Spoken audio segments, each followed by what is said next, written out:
எங்க திருக்குறள் படிச்சிருக்கீங்களா நடுவர் அவர்களே? இந்த உலகத்திலே அதிக அதிகாரம் படைச்சவர் திருவள்ளுவர் மட்டும்தான். ஏன்னா 2 அடியில உலகத்தை திருத்தினார். ஒருத்தர் சொன்னார், திருவள்ளுவர் 2 அடியில உலகத்தை திருத்தினார், என் வீட்டுக்காரி ஒரே அடியில என்ன திருத்தினா அப்படின்னாரு. ஒவ்வொரு இந்துவுக்கும் பகவத்கீதை எப்படி முக்கியமோ, ஒவ்வொரு இஸ்லாமியருக்கும் குர்ஆன் எப்படி முக்கியமோ, ஒவ்வொரு கிறிஸ்தவருக்கும் பைபிள் எப்படி முக்கியமோ, அதுபோல தமிழனாக பிறந்த ஒவ்வொருவருக்கும் திருக்குறள் ரொம்ப முக்கியம் என்பதனை நாம உணர்ந்துக்கணும். இந்த திருக்குறள் எப்படி இருக்குங்கிறத கவிஞர் வாலி சொல்றார் பாருங்க. குழந்தைகளுக்கு எப்படி இருக்கணுமா?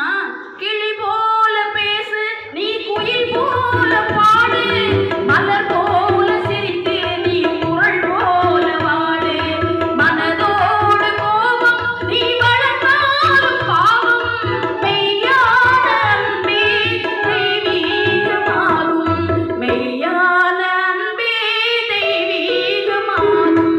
நல்ல பெயரை வாங்க வேண்டும் பிள்ளைகளே, நம் நாடு என்னும் தோட்டத்திலே நாளை மலரும் முல்லைகளே, நல்ல பெயரை வாங்க வேண்டும் பிள்ளைகளே. கடைசியில நல்லா முடிப்பாருங்க.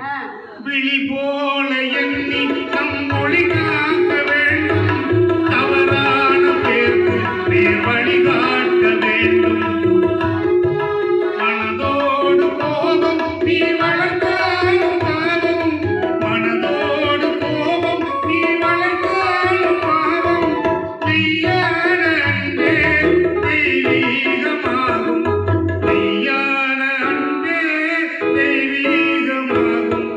நல்ல பேரை வாங்க வேண்டும் பிள்ளைகளே, நம் நாடு என்னும் தோட்டத்திலே நாளை மலரும் முல்லைகளே, நல்ல பேரை வாங்க வேண்டும் பிள்ளைகளே.